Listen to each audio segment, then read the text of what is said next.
سیر تاریخی فرهنگ لباس و تصنیفات آن، تحول و تشکل گذشته و امروزه این عنصر نشان می‌دهد که واقعاً رکن است مهمترین و جزء است از فرهنگ و اصالت ملی. در حقیقت ما اگر از لحاظ فرهنگی، از دیدگاه فرهنگی به این مسئله نگاه کنیم، ما می‌بینیم که همین تاریخ لباس و لباس پوشی یک تحول، یک اول به اصطلاح این تشکل یافته است. بعد تشکل تحول پیدا کرده است. بعد تحول پیدا کردن، بعد با لباس های دیگر خلق و دیگر ملت ها آمیزش پیدا کرده، مدرنیزم پیدا شده است. یعنی نوگرایی در لباس ما پیدا شده است. نمونه برجسته یادگاری های صنعت که وابسته به اون ما میتوانیم خصوصیتی سر و لباس ملی رو معین کرده توانیم. این خصوصیت ها در دیوارنگاره های پنجکنتی دوره ابتدای عصرهای میانه خیلی خوب نشان داده شدن و خوشبختانه این دیوارنگاره ها تا روزهای ما آمده رسیدن و از روی آنها ما به سر و لباس سعودیان ابتدای عصرهای میانه یا اینکه ابتدای سالشماری ما معلومات پیدا کرده میتوانیم. در متن فرهنگ های گوناگون باعث تجدیدی نظر شدن عقیده ها و جهان بینی ها در مسئله لباس پوشی گردید. این پیدا شدن دین های جهانی است. باید گوییم که در تمام دین های جهانی به خصوص سه دینی که جایگاه پیدایش و گسترش آن خاور میانه است، یعنی منظور ما یهودیت، مسیحیت و اسلام است و آنها را در علم معاصر اسلام شناسی با نام دیانات ابراهیمیه نام میبرند. مسئله لباس دینی یا حجاب جایگاهی مخصوصی خود را داشت، ولی این معنای آن را ندارد که ما در مسئله معین نمودن سر و لباس دینی و مذهبی خود از فرهنگ ملی لباس پوشی خود کناره گرفته عادت و عنعنه های دیگران را پیروی نماییم. دایر به چگونگی و تشکل سر و لباس در فرهنگ تاجیکان اگر توجه کنیم، گفتن جایز است که این عنصر در تاریخ تحول اجدادان ما جایگاهی خاصه داشت. میتوان در این سمت نمونه های را یادآور شویم که محض همین معنی را افاده میکنند. فرض کردیم یکی از تصنیفات، البته این از همه ساده است، لباس مردانه، بعد لباس زنانه. سپس البته لباسی که همچون لباس بالاپوش استفاده برده می شود و لباسی که در پایان آن می بیاید، یا اینکه از طرف دیگر لباسی که همچون لباس کتف پوش و لباسی که میان بند، یعنی از میان پایان را می پوشاند.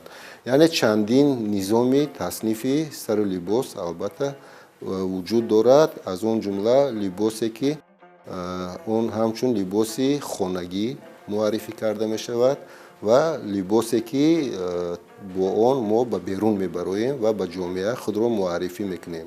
البته لباس ایدانه، لباسی که در عزا هنگام ماتم شخصان به بر میکنند و همه همین تصنیفات تطبیق کرده می شود برای سر لباس تاریخی نیست. اگر وابسته به وقت ما گوییم، این تصنیفات همچون لباس تاریخی، همچون لباس عنعنوی و همچون لباس ملی معاصر تقسیم کرده می شود. لباس تاریخی این همه اون جزئی سر و لباس که الکی از بین رفته است، لیکن با استفاده از یادگاری های تاریخی ما می توانیم اون رو احیا کنیم.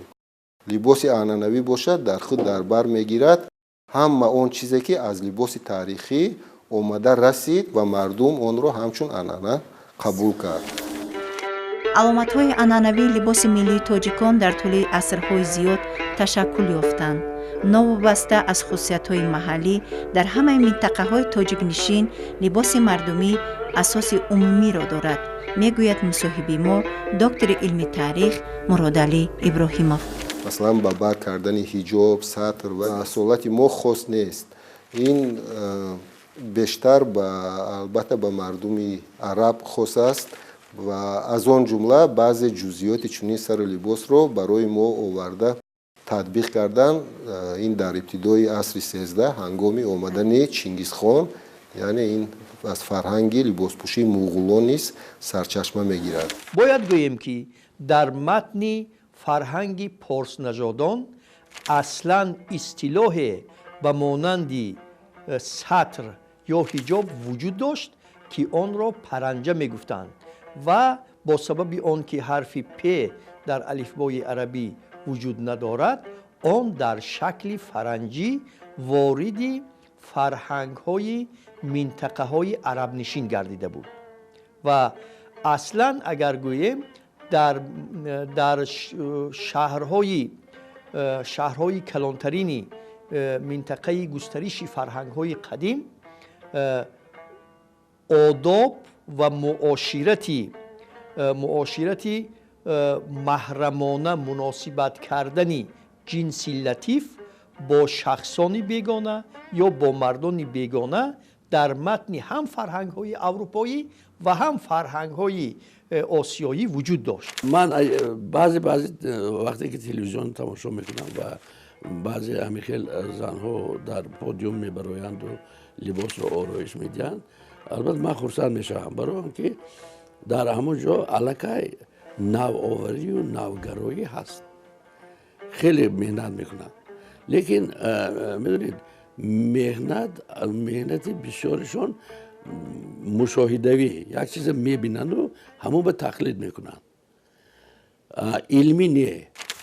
زنان، خواهران، مادران ما حق و حقوق دارند که در زمینه رعایت نمودنی هم معیارهای فرهنگی ملی و هم مقررات دینی و مذهبی خود برای نگاه داشتن پاکیزگی، پرهیزگاری و عفت خود از لباسهای ملی و لباسهای دینی و مذهبی ملی خود که در زمینه همین سر و لباس فرهنگ ملی ما تشکل یافته است همه جانبه استفاده برند و تطبیق بهترینی همین تناسب بسیار سزاوار و جایزی سر و لباس ملی و دینی و مذهبی را نخستین دولت متمرکز تاجیکان، دولت سامانیان، هنوز در عصرهای 10-11 به طور گسترده تطبیق کرده بودند.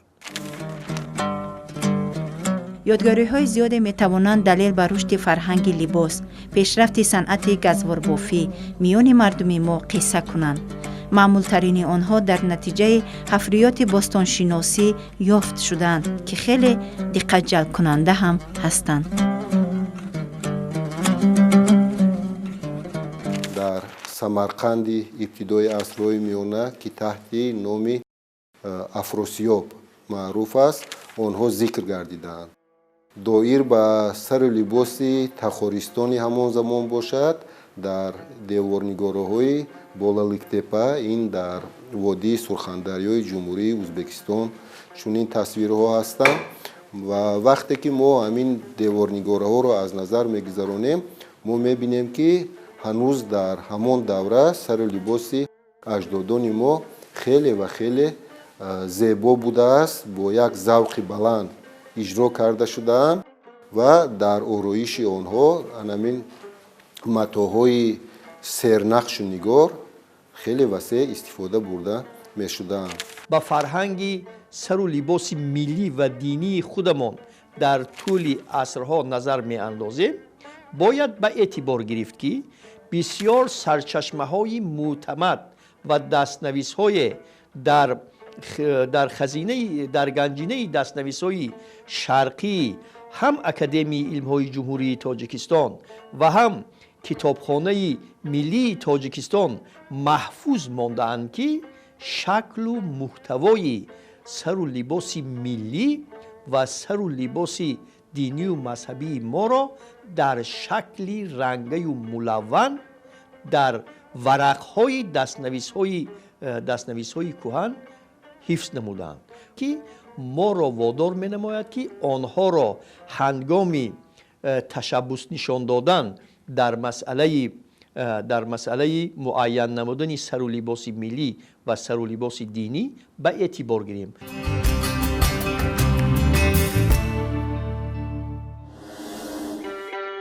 بازیافت‌های متاگین در نتیجه گفتگوهای ارخئولوژی به دست آمده در راه تحقیقات نمونه‌های لباس و گزواری بروقتینه‌ای عصر میانگی نه تنها مردمی سوخت بلکه تمام آسیای میانه میتواند معلومات خوب علمی دهد. از همین متاع معمولی هم بسیار چیزهای نقض دوخته ممکن است. یکی همین چیز به دیزاینرهای ما یعنی اون آرایشگرای ما اهمیت نمیدادند. حاضر اکنون مثلا من ببینید اینستیتوت شده است، گمان میکنم که در آینده اگر فارغ التحصیل‌های اینستیتوت به همین مسئله مخصوص اهمیت دهند، یک ما همین تشکل و تحول و انکشاف و بعد مدرنیزاسیه با یک روش معین باید برای مردم همین نشان دهیم که ما همین خیلی چیزهای ملی داشتیم. زندانچی این از نام دهه زندانه که در اطراف بخارا جایگیر بود، این البته دهه تاریخی می باشد و در آنجا متاهای ابریشمی استحصال میکردند که در تصویر این متا نقش نگاری یکمش درخت حیات حتما جای داده میشد که آن از دو طرف با تصویری یا حیوان ها یا اینکه پرنده ها و حتی بعضا با تصویر آدمان و این متا تا درجه معروفیت پیدا کرده بود که آن هم در سر لباس زنانه و هم در سر لباس مردانه تطبیق می‌گردید. تحقیقات و معلومات‌های علمی و نظری گواه برانند که صنعت گزوار بافی نیز میان مردمی ما بر وقت رشد نموده است و تاجیکان طول دوره‌های تاریخ متاهای به خود خاص نیز داشتند. اتنوگرافی مشهور اولگا سوخریوا در سمرقند و بخارا حتی تحقیقات برده معین کرد که حتی در این شهرها با آلوچه بافی تنها تاجیکان مشغول بودند.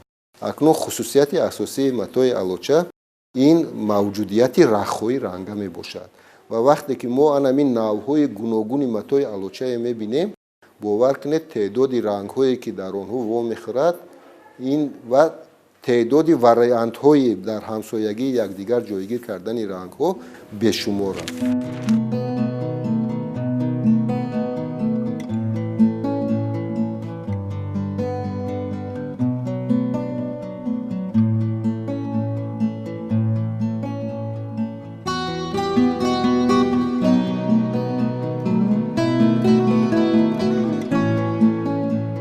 در آثارخانه مردم شناسی، پژوهشگاه تاریخ، باستان شناسی و مردم شناسی به نام احمد دانش اکادمی علم‌های جمهوری تاجیکستان تمام نمونه‌های گزوار و لباس‌های قدیمی مردم تاجیک را دیدن ممکن است. اصلا در آثارخانه نمونه لباس‌های از عصرهای 19 این جانب را جمع‌آوری نمودند. وقتی که ما درباره سر و لباس ملی و سر و لباس دینی و مذهبی و فرقیت و عمومیت آنها مسئله گذاری میکنیم باید کدام جنبه ها را به اعتبار گیریم.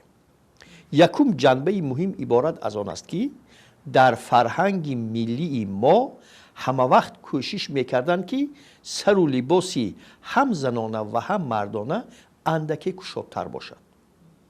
شما حتی به فرهنگ موسیقی ما نظر اندازید، در فرهنگ موسیقی ما حتی خانم هایی که رقص ملی انجام میدهند سر و لباس آنها اندک وسیع و فراخ و گشاد است.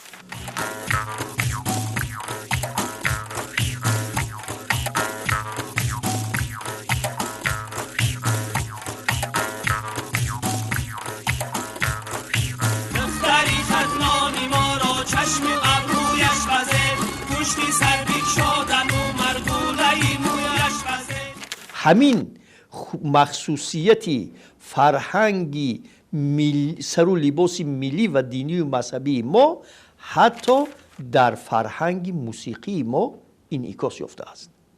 اکنون پرابلمی اساسی امروز در مسئله خب رعایت کردن یا رعایت نکردن سر و لباس ملی از چی عبارت است؟ با اندیشه کارشناسان مرکز اسلام شناسی مسئله عبارت از آن است که در زمینه تاثیرگذاری فیلم های گوناگونی ایرانی و ترکی و یا کشورهای دیگری عربی عنعنه های سر و لباس دینی و مذهبی کشورهای گوناگون ترغیب کرده می شود و همچون برند یا مد یک عده خواهران، مادران و زنان کشور ما به این روند عمومی جهانی تقلید می کنند که این تقلیدکاری البته به منفعت نه فرهنگ ملی نه فرهنگ دینی و مذهبی ما است. دیده ممکن است که اصلا مردمی ما به کدام نموده رنگ توجه داشتند و به همریزی رنگ ها نیز در صنعت لباس و لباس پوشی میان اجدادان ما نقش خاصی داشت.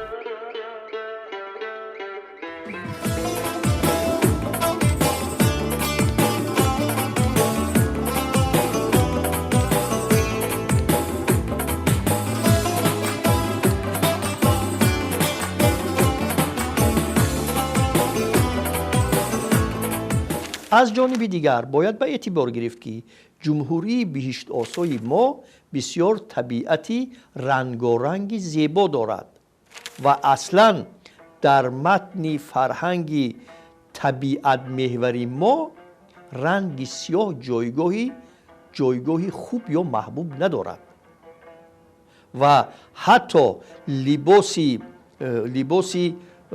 ماتمی ما لباسی کبود یا سبز است، کبود پوش شد میگویند.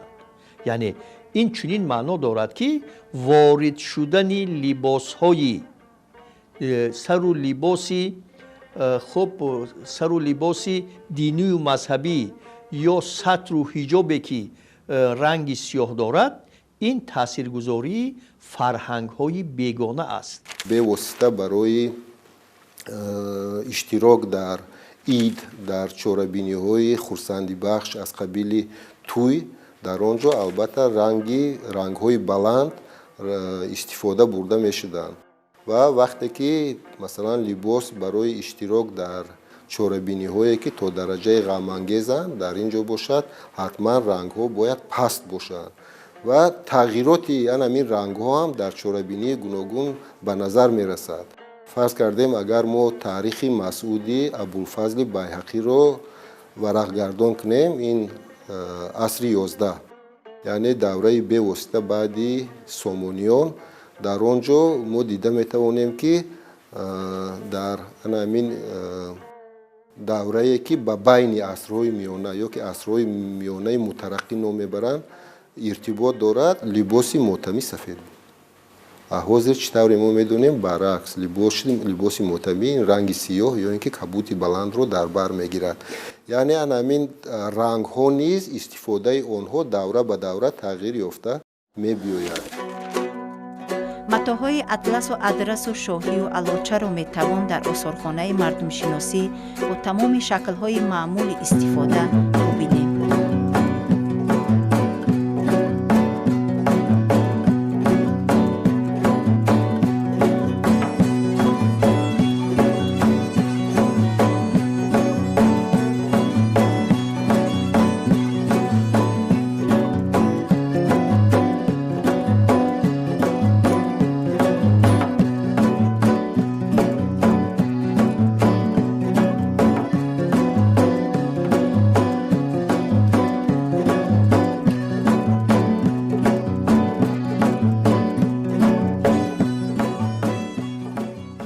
هیچ کس در قلمرو جمهوری تاجیکستان هم از نگاه عملی و هم از نگاه قانونی خب نگاه داشتن عفت خود را منع نکرده است، ولی این معنای آن را ندارد که ما تمام فرهنگی سر و لباس دینی و مذهبی قوم‌های دیگر را در قلمرو خودمان تشویق و ترغیب نماییم. یعنی وارد شدن به حریم فرهنگی لباس ملی و فرهنگی لباس دینی برای هیچ یک دولت و کشور اجازه داده نشده است و برای همه قوم و ملت هایی که شامل فرهنگ مسلمانی هستند، هر یک ملت در علاهیدگی فرهنگ سر و لباس ملی و دینی و مذهبی خود را دارد که